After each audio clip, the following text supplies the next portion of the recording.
Yeah, those are the two words we want to hear. Let's go. Vamos. Punta Roca, as you can see, flexing yet again. And this heat, I can guarantee you this one was worth waiting for. S.Pupo, world number 5, going up against Leonardo Fioravanti, world number 6. Absolutely got annihilated by Kaoli Voss. So I think that, the positioning is hard today.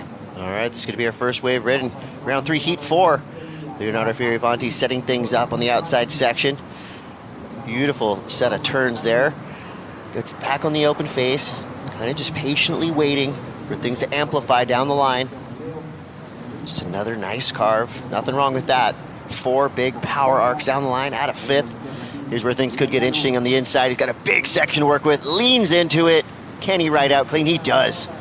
Gosh, it's so fun to watch surfers who just coil up all that energy and then strike at that closeout section. That's a good start for Leonardo Fioravanti. Last turn was on the money. It was perfection, really. The opening flow out of that corner was so sweet, and he finds that corner again. It's like so hard, to pace yourself on this wave and continually find a place to put your board up into a critical section. And he, his rhythm on this thing is just second to none. And the way that he loaded up right here, look at how much speed that he hit that with. I mean, he really, you can almost hear that. He unleashed all the power, in his leg presses right there. Look at him push right at it as hard as he could and compress into that corner.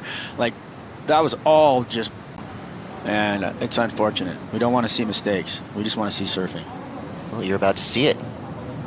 You've rubbed the right lamp now, Strider. Your wish, it's not going to come true. I think that's a reposition thing here, because I feel like there might be a little bit of a reverse current pulling. Wow, look at this thing. Ooh. Now he's got the front row seat. This is a perfect roll in for Leonardo Fioravanti. Oh! Huge snap to start. Now we're talking. Look at this clean, open face.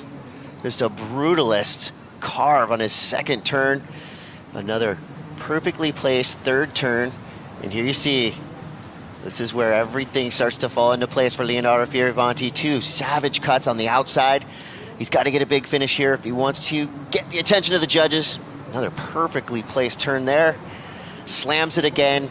I don't think he could have done much more on that wave. That was beautiful, powerful, precise surfing. What we've come to expect from Leonardo Fioravanti, that is going to be a good score. I mean, look at this wave. He perfectly drops in, and he doesn't wait for it. He goes straight to the lip line, and that's what they're waiting for that. They're enjoying the power carve. Like, that whole section presented itself, and he did not back down. All 100% on the speed and the rail and the setup on the inside. This wave allowed him to go back to work. So really great job by Leo Fioravanti to just completely capitalize on the opportunity, finding the lip 4 times on that wave. Literally exactly what the judges are looking for. I feel like there's a lot of regular footers on the 2026 Championship Tour that all surf really, really good, but they surf similar. There's a group of 4 or 5 of them. I love Leo's style. It's unique. It's different. I mean, he has that kind of throwback to silky smoothness to him, but then he also can unleash and go up and do those tricks that were the perfect trick selection for this wave. I think that like upside down layback that he did at the beginning, that's just when you're, checking things off the box. Drop the wallet on the inside right there, too, with so much power. Look at that. He loved it. Nothing's going to be sleepy. Yeah, and it's like, it's going to be unpredictable. Mark my words. Here we go. Leonardo comes through. This will be his third wave ridden. Just a couple nice carves. And I love his patience. He's just waiting for this wave to form up down the line, starting to grow through the inside. A couple quick snaps there. And a little slip Strider. Before these surfers paddled out, we saw some of them doing the rock dance in and out. And you mentioned it. Wax your feet. Rub the bottom of your foot on the top of your foot and go back and forth. And it just, anything you can do to stay stuck to your board. We saw Leo slip at the end of this one, but some nice work done through the mid portion of this wave. Comes through to 385. Well, it wasn't, the wave never really allowed him what he wanted. That was definitely the best turn of the wave was that one where he found that vertical section, but the rest of the wave kind of laid down. So, this one has kind of a double up on the outside. He's going to utilize the roll in, and here we go. Can S.Pupo change the trajectory of this heat? A decent start, big extended carve. That's what the judges love. Whipping it around through that section. And he's got to have an impactful finish here. Hammers the closeout. Sammy's back. You know, thickness of the wave is gnarly all over the world. This turn right here, though, that was just gorgeous. I mean, for him to redirect the board complete arc back into the white water. The finishing turn, a little mistimed, but that second turn, if he can get 3 of those off, he's going to come away with a massive score. So he's getting warmed up. That right there, that's what everybody in the world wants to be able to do. I mean, that was Mick Fanning-esque and with a little more flair. So beautiful work from S.Pupo to really turn that board completely on the rail and then hit the fins out. Now Leo backs it up. Quick carve. This wave, just a beautiful glassy face. Comes around this section. He nails the inside, and can he ride out? That section right there is a little underrated for how powerful and how gnarly it gets, and it's shallow. I mean, even though the waves have dropped a couple feet, still so much punch out there. It's like a mix of Fanning and Toledo. Can you imagine being compared to those two guys? But here we go with Leonardo Fioravanti. This came through to 2.83. If he would have kept it clean at the finish, that was a radical attempt. All that layback. Salvadorian culture. This country its history is just so interesting. So we see a quick look from Leonardo Fioravanti. 16:50 to go. Chris Cote here with Strider Wasilewski. And these 45-minute heats are really, you know, they're stretched out. So we have a lot of time to really dig into what we're seeing and what these surfers are thinking. That wave just spit right in front of us. There are better waves down there. Here we go. Leonardo Fioravanti. Big carve. Another whipping snap. Great combo. Just a serpentine slashing maneuver all the way back into the white water. Love where he's putting this board on these waves.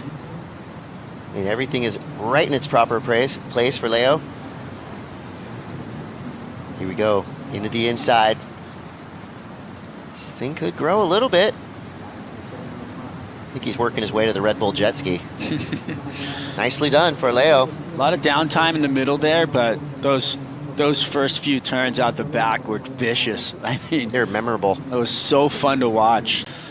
Sitting about 200 yards away from S.Pupo. This is a setup snap to get him into that section right there. That was just beautiful. And then he carves it all the way around, redirect completely back into the power pocket like that. The rest of the wave kind of laid down a little bit, so it's going to be one of those waves where the judges are kind of like, was it worth it for him to keep going or not? The opening salvo, though, was all one line. There was nothing in between. It was just S, S, S, and it was so cool to see. I almost would have kicked out. Was this a 0.5 more on the inside? There is something to be said for, you know, just finishing with that kind of confidence. Like, I don't need anything else. I did my work. I mean, that turn was insane. Then this redirect right here, carving, pushing, turning the shoulders, redirection, the body language, perfect. Just everything about it into flow. Yeah, I like how Sammy. Come on, Sammy. It's time to fight back. Here we go. S.Pupo. Oh, man. Shoulders dropped. He's over it. Good call. That wave got really white watery. Wow, both these surfers stoic. Letting this one go through. So Sammy gives way to Leo. Tester. No go. Fioravanti will be back out into the takeoff zone. Live action.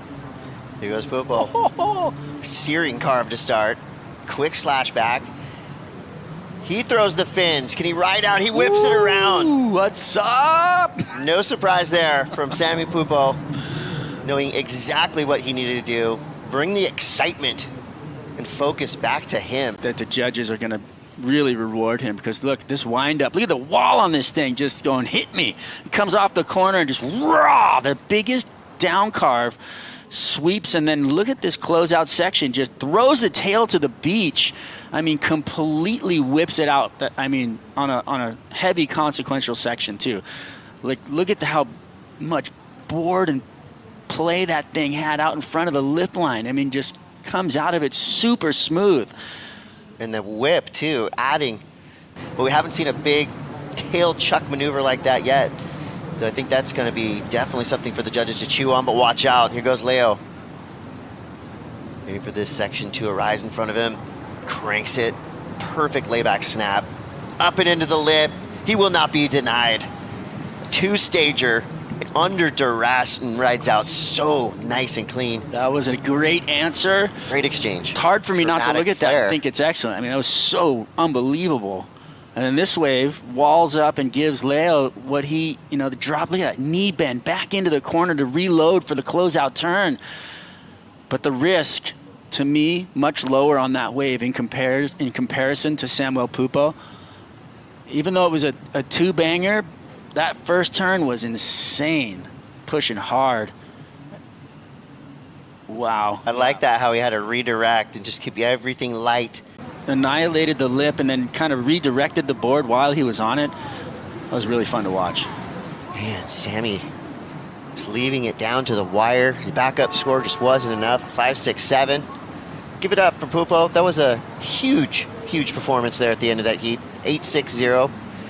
Leo, congratulations. What a heat. The 45 minutes, though, it is long. Had you ever surfed a heat like that out there, especially man-to-man situation with pumping waves like this? Congratulations. Thank you. I don't think I'd surfed 45 minutes. I think 40 minutes for sure, but not 45. The waves are good, very slow, very hard to find them. I knew I had a good start, but again, someone like Sammy, I knew it was never going to be over. And it took him a while to get those big scores, but at the end, he needed a 7.8, and there is good waves out there, and Sammy rips so hard. So he got that last wave. I heard the scream, so I'm like, wow, he must have done something big at the end. Went on the wave after, and I was like, okay, this is it. 2 big turns. I already have an 8. Kind of did a little bit of math in my mind, and I was just stoked to make that finish turn. It felt pretty big, and I was pretty sure it was going to be in the mid 6 to 7 range, which would have made him need another score. They're regrouping after a few days off, though, especially when you were out there in the water. They called it off mid-heat. They said come in, and now a few days later, you actually do surf. How do you switch that on instantly when you need it, Leo? Yeah, the other day, sorry, I had a mosquito in my mouth. The other day, the waves were fun, and then the wind came up right when the heat started, so I was really happy with, the call of them stopping, because, we're both really good surfers, and we wanted to go, if we go down, we go down in good waves, and I think this was a good example. Sammy surfed an incredible heat, so did I, and we just let our surfing do the talking, which is what you want at Punta Roca. Let's talk about the equipment. I saw one of the main shapers now for Sharp Eye, Taylor Clark. He paddled out with your backup board. This board looks sensational, though. File 50 by Sharp Eye? Yeah, File 50 by Sharp Eye, actually shaped in Australia by the Australian shaper. Sharp Eye's got an incredible team all over the world. In Europe, we do an incredible job. Australia, we do an incredible job. They do an incredible job. And of course, Marcio and Taylor, they're an incredible team. So I was riding a 6.5.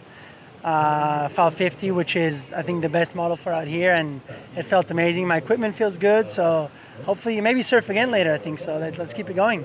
Big possibility. Congratulations. Best of luck. Thank you. Woo, not yet.